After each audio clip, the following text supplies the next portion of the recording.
After 36 years, Tim Burton's Beetlejuice is finally here, and I saw it today, guys, and I'm going to give you a full review about it now. And warning, I am going to be commenting and talking about, which I like to do on this channel, about other film reviewers' reviews, what they've said about it, why I disagree with them, why I agree with them in some parts, but I want to dissect this film for you from the view of a filmmaker and someone that has also had to market their films and write film screenplays. So I really want to explain a bit more in depth why I think some film reviewers have this film wrong. And did I like it? Well, I'll meet you at the bar. Let's talk about it over there.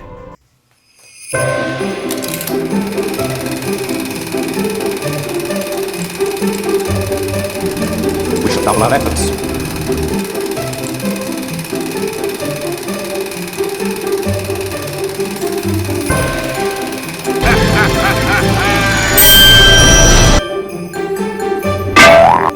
So Beetlejuice is here, guys, but before I get into my full review, I want to explain my setup. So I'm not sitting in the usual room where I do my film reviews because I'm in a garage which is being turned into a nostalgic blockbuster video store. That's what I'm doing.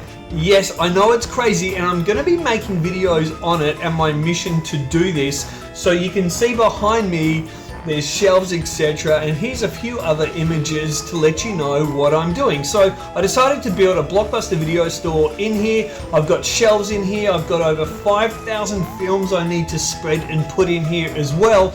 And I'm doing this because I want to bring film and nostalgia into my home, and then I want to open it up to the community and have people bring their kids along and come and see what a lot of us grew up with when we were younger and what children today don't get to see. And also I want to encourage people to cancel their Netflix, and that's never going to get me sponsorship from Netflix anytime soon, but I want people to get out, buy physical hard media and get back to the cinemas, and that's one of the reasons I'm doing this. But let's get into the film review now. So I saw Beetlejuice today. After 36 years, Tim Burton has brought Beetlejuice back, and of course he comes back with Michael Keaton as Beetlejuice, Catherine O'Hara and Winona Ryder are back in the film as well. Very quickly, what did I think of the film, and do I think it's good? Yes, I do. I think this is a fantastic film. After an unexpected family tragedy, 3 generations of the Dietz family return home to Winter River. Still haunted by Beetlejuice, Lydia's life is turned upside down when her rebellious teenage daughter, Astrid, played by Jenna Ortega, discovers a mysterious model of the town in the attic, and the portal to the afterlife is accidentally opened. With trouble brewing in both realms, it's only a matter of time until someone says Beetlejuice's name 3 times, and the mischievous demon returns to unleash his very own brand of mayhem. And to me, I believe that Tim Burton has created a very faithful film, a very faithful sequel to 1988's original. He certainly allowed all the actors to shine and bring what they bring best. Now, on Michael Keaton, and let's face it, even though he's not in the film all the time, and probably as much as we want, he is in this film a lot more than he was in the original. Now, Michael Keaton said to Tim Burton he didn't want to be in the film too much, he wanted to be in it limitedly, like he was in the original, but the way it's edited, the way the story spread out, Beetlejuice does appear to be in the film a lot more. He enters the film earlier than he did in the original, which was about 45 minutes into the original film. With this one, he enters the film pretty much within the first 15 minutes. No, Astrid! I am serious! If you say his name 3 times, he will appear. Beetlejuice. The juice is loose. I'm gonna make you so happy. Now, one thing I will say, a lot of reviewers are talking about Michael Keaton's back on form and he hasn't lost a step. Well, he is fantastic in it, but he does get better in the second half of the film. But I have to say, there is probably, compared to him at full bore, 100% in the original film, he's kind of, for me, running at about 70%. he doesn't quite have that flair, that gravitas, that real attitude. I wanted more attitude from his Beetlejuice. And he also seems to mumble his words a little more, where in the original it seemed like he was projecting because his performance was full on. Here, he just seems a little bit subdued. And one thing I was disappointed about was the introduction to Beetlejuice. Of course, in the original classic, his introduction is fantastic and so memorable. What do you think of this? You like it? We're here, and it's no spoilers, guys, but here it's just the camera panning along, and we go down into the ground, and we go down into his headquarters, and there's a chair, and turns around, and Beetlejuice is sitting in it. So I wanted a little bit more there, and one of my best friends, Matt, who I saw this film with, we spoke about the film after, and I said to him, I found the introduction a little flat. And Matt, who is a very opinionated guy who will never agree with me unless he actually agrees with me, he 100% agreed. He thought that was kind of flat as well, the introduction of Beetlejuice, especially when we've been waiting 36 years to see him back on the big screen. It was kind of just like, well, there he is. Just say it! I think they could have done something a bit more with that. It's showtime. Now, one thing I do disagree with the reviewers on, and I touched on this at the opening of this video, is reviewers are saying the film is convoluted. Now, we live in an age where people have a 90-second, literally, and if you look at analytics with YouTube videos, you will see that often people switch off after 90 seconds or 2 minutes or 3 minutes, even on a 10-minute video.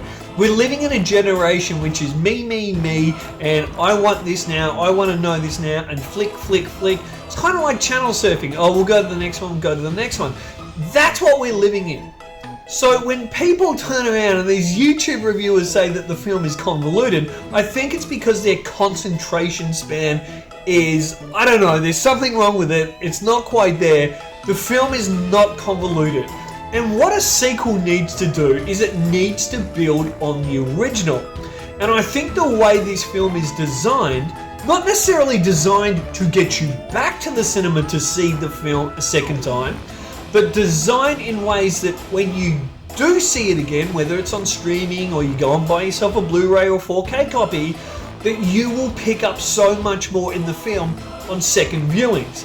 And if it was as simplistic as the first one, this is where the filmmakers would be damned if they do and damned if they don't, because then reviewers would say, oh, it just is very simple like the first one. It hasn't built on the first one. It's just kind of simple and formulaic. Oh, it's a copy of the first one. That's what they would go and say. So what the writers have done here, and along with Tim Burton working in with them, is they've built up a more developed storyline. And one of the fantastic things is we get to see the origin of Beetlejuice, and it's very funny. It's kind of done in a montage kind of way, and it shows his background and past of how he met the main baddie of the film, played by Monica Bellucci, who is his ex-wife. And it's done very, very fun. And basically every scene with Beetlejuice gets to interact with Monica Bellucci's character it's always quite fun. And there's a little element of danger there, but it is also a lot of fun. So it's not convoluted. There are multiple plot points and there's subplot points. And one reviewer, who I won't even mention, actually a couple of reviewers, keep talking about Willem Dafoe's new character and saying, oh, he's a policeman. And why a policeman in the underworld? He's not a policeman. He is an actor who played a policeman. So he thinks that he is a policeman, but he's actually just an actor. And that is explained to the audience over and over. Yet film reviewers on YouTube can't get that into their heads. So the part they're dissing the film on is, oh, this subplot doesn't make sense, and we've got this subplot, and we got this subplot, and there's so many subplots. Every subplot makes sense. Now there is one which I won't talk about because it is, I don't want to give away spoilers, but it does involve, you'll know it when you see it, it does enjoy the character of Astrid, played by Jenna Ortega, and it involves a boy that she meets. And there is kind of a final resolution to it. I won't tell you how they do it, but to me, it made sense. And even my friend Maddie, who I saw it with, who I mentioned earlier, he thought, oh, that just kind of ended really quickly with no explanation. But I thought it was fantastic, because I don't think his character warranted much more screen time. It was kind of like, this is what he's done. You know, he's not the nicest guy, you know, in the underworld, and then suddenly something happens to him. And that something that happens to him was actually handled in a very hilarious way. I literally laughed out loud in the cinema. I thought it was so fun. So I got closure from that because I got good laughter, and I'm like, yeah, to this guy. So I don't need to see everything that that could have happened with him. And then again, reviewers, not my friend, but reviewers are like, well, we've got this subplot, and then they complain when that subplot is cut off and handled quickly, they want more on that. Well, why do you want more on it when you're complaining and saying there's so many subplots? All the so-called subplots work because the blend is edited, it's all edited nicely together, and it never lags. None of these side character stories are way individual to the point where they drag the story down. They all interconnect. All the characters end up connecting. And I guarantee you guys, the way that's done will give this film, in a filmmaker way, so much more legs in the future, down the track, and it will separate itself from the original. So I think that's very clever. Now, sometimes films can take, a few years for you really to get a hold of, to fall in love with, and then you go, oh, hey, when I originally saw that, I didn't like it so much because of this subplot or this, and then they end up loving it. So I think the filmmakers have actually been really clever here by including multiple characters, more stories, because at the same time, it never drags the film back. So I think people will love that. Now, Bo Welch, who I was hoping would be the production designer on this film, because he was a production designer on many of my favorite Tim Burton films, including Batman Returns. I was hoping he would be the production designer on this film, but he wasn't. But the production designer of the film has still brought his exact style because Tim Burton's behind it, and this film looks gorgeous, and I hope it is up for an Academy Award for production design. The art direction, the set decorating is absolutely gorgeous. Now, Tim Burton often uses like European director of photography. The director of photography here has really matched the original work of the original cinematographer on the original Beetlejuice, and everything looks so beautiful, colorful, and it matches the original, maybe with just a little bit upmanship on the color, which really pops, but everything blends beautifully. I think in the future, you will be able to watch the original Beetlejuice and the sequel Beetlejuice Beetlejuice one after the other, and it will just be a beautiful, seamless transition. And not just because of the production design and the cinematography, but also with Danny Elfman's brilliant musical score, which matches the original perfectly. Tim Burton has created this world to seamlessly transition, and the film is so fun. There are a lot of parts where it is just laugh out loud funny, and my advice to you guys, let yourself go, enjoy the visuals, enjoy the new characters, enjoy the story, because there's so much crazy crap going on in the world.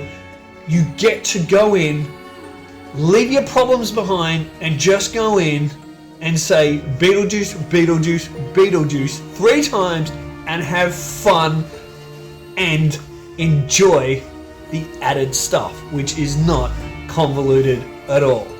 I give this film a 6 on the beach because I think it is a fantastic film, and I think it's probably even going to get better and better as the years go on. Thanks for joining me at the bar, guys. Till next time, bottoms up and get drunk on films.